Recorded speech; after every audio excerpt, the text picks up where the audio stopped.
Welcome to BSR news. ముఖ్యమంత్రి రేవంత్ రెడ్డి దిష్టిబొమ్మ దహనం. యాదాద్రి భువనగిరి జిల్లా భువనగిరి పట్టణంలో భువనగిరి రైతు బజార్ చౌరస్తాలో ముఖ్యమంత్రి రేవంత్ రెడ్డి దిష్టిబొమ్మను దహనం చేసి నిరసన వ్యక్తం చేశారు.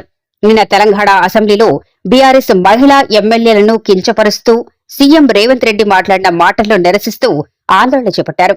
బీఆర్ఎస్ జిల్లా అధ్యక్షుడు కంచెల్ల రామకృష్ణారెడ్డి ఆధ్వర్యంలో బీఆర్ఎస్ నాయకులు కార్యకర్తలు నిరసన తెలియజేశారు.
కాంగ్రెస్ ప్రభుత్వం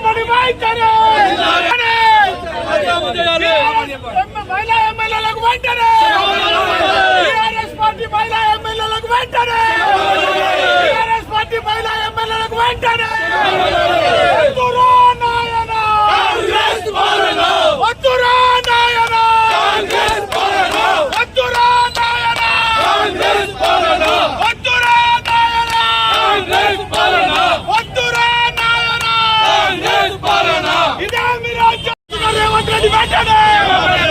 మహిళలను కించపరుస్తున్న రేవంత్ రెడ్డి వెంటనే మహిళలను కించపరుస్తున్న రేవంత్ రెడ్డి వెంటనే ఇదే మీ రాజ్యం ఇదే మీ రాజ్యం ఇదే మీ రాజ్యం ఇదే మీ రాజ్యం రేవంత్ రెడ్డి వెంటనే మహిళా ఎమ్మెల్యేలపై చేసిన వ్యాఖ్యలను రేవంత్ రెడ్డి వెంటనే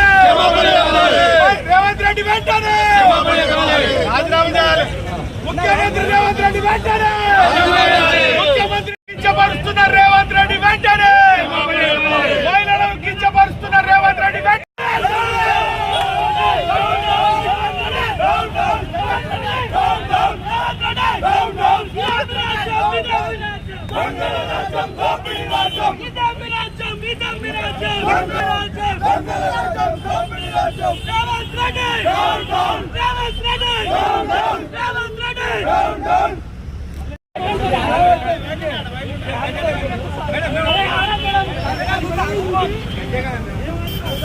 ప్రభుత్వము రేవంత్ రెడ్డి ప్రభుత్వము ఇవాళ ఈ తెలంగాణలో శాంతి భద్రతలు లేవు, ఇవాళ ప్రజల క్షేమం లేదు.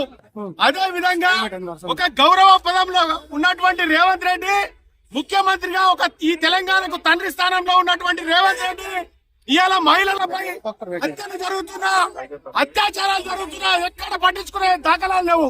ముఖ్యంగా నిన్న అసెంబ్లీలో ఒక గొప్ప మహిళ ఎన్నో మంత్రి పదవులు చేసినటువంటి మహిళలను పట్టుకొని సబితా ఇంద్రారెడ్డి గారిని, సునీత లక్ష్మారెడ్డి గారిని పట్టుకొని వీళ్ళు ఉంటే ఎక్కడ ఉంటే అక్కడ మునిగిపోతారని చెప్పి వాళ్ళు ముఖాలు చూస్తేనే పాపం అనే విధంగా బట్టి విక్రమార్క గారు, రేవంత్ రెడ్డి గారు అనుచిత వ్యాఖ్యలు చేసిర్రు.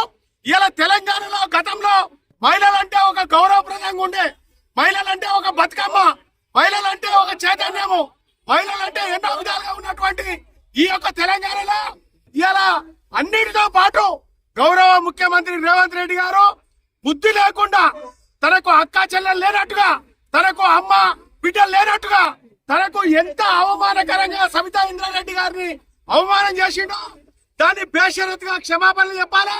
ఇట్లాంటి ముఖ్యమంత్రి ఉండడం వల్ల ఇలా మహిళలు ఎక్కడ పూజించబడతారో ఆ దేశం బాగుంటది, ఆ రాష్ట్రం బాగుంటది. మహిళలను కించపరిస్తే తప్పకుండా ఈ రాష్ట్రమే కాదు ఈ రేవంత్ రెడ్డి కూడా కుప్పకూలే పరిస్థితి వస్తుంది. కాబట్టి మహిళలకు ఎక్కడైతే అసెంబ్లీలలో తప్పుడు వ్యాఖ్యలు చేసిండో ఆ అసెంబ్లీలోనే సబితా ఇంద్రారెడ్డి గారికి, ముఖ్యంగా ఈ తెలంగాణ మహిళా లోకానికి బేషరతుగా క్షమాపణలు చెప్పాలి. క్షమాపణలు చెప్పని ఎడల మహిళా లోకంతో పాటు బీఆర్ఎస్ పార్టీ ప్రజలు కూడా తిరగబడతారని ఈ సందర్భంగా హెచ్చరిస్తున్నాము. జై తెలంగాణ, జై కేసీఆర్. శాసనసభ్యులు మహిళా ఎమ్మెల్యేలు రేవంత్ రెడ్డి గారు ముఖ్యమంత్రి గారు మాట్లాడిన విషయం ఏదైతే ఉందో ఇది ఆక్షేపణీయం.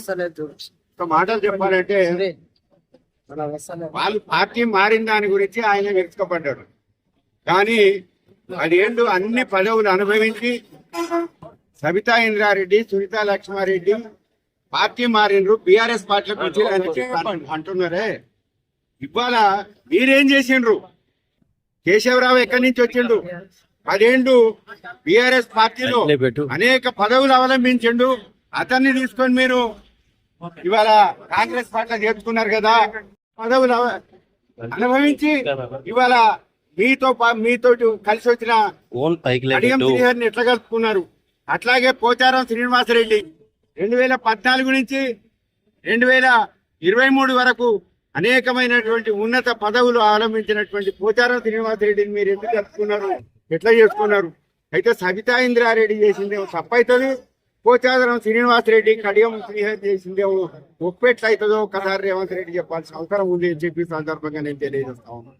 ముఖ్యంగా రేవంత్ రెడ్డి ఎన్నికల ముందు ఏదైతే వాగ్దానాలు చేసిండో, ఎన్నైతే చిలిక పలుకులు పలికిండో, ఇవాళ ఆ చిలిక పలుకులు అన్ని ఎక్కడ పోయినాయి? ఇవాళ ఎట్లా మాట్లాడుతున్నావు కూడా మరొకసారి మీ అందరికి తెలియజేస్తూ, ఏదేమైనప్పటికీ కూడా మా యావత్ తెలంగాణ మహిళా లోకాన్ని కించపరుస్తున్నట్టు మాట్లాడిన రేవంత్ రెడ్డి ఉన్నాం. నువ్వు కనుక క్షమాపణ చెప్పకపోతే చెప్పించే అంతవరకు కూడా టీఆర్ఎస్ పార్టీ ప్రత్యక్ష పరోక్ష పోరాటాలు చేస్తూనే ఉంటుందని చెప్పి కూడా హెచ్చరిస్తా ఉన్నాం ఈ సందర్భంగా. జై తెలంగాణ, జై తెలంగాణ. ఎట్లా ఫీల్ అవుతుందంటే ఇప్పుడు మహిళలకు పెట్టినామని ఫీల్ అవుతున్నారు. మహిళలకు ఎంతో చేసినాం మేము, ఇన్ని రోజుల ఏం చేయలేదు, మహిళలకు పెద్ద చేసినామని అది చేస్తున్నారు. అయినా కూడా పిల్లలకు ఆడపిల్లలకు అమ్మంది చెల్లింది అందరు ఉంటారు. ఆడపిల్లలు ఉన్నప్పుడు ఒక మహిళను అట్లా అనుడు కూడా అది పద్ధతి కాదు. ఇప్పుడు ఆయన కూడా టీఆర్ఎస్ నుంచి వచ్చినాయనే కదా, మరి ఆయన కూడా మరి అనుడు కూడా అది పద్ధతి. ఏంటంటే చూపిస్తున్నాడు, ఎందుకంటే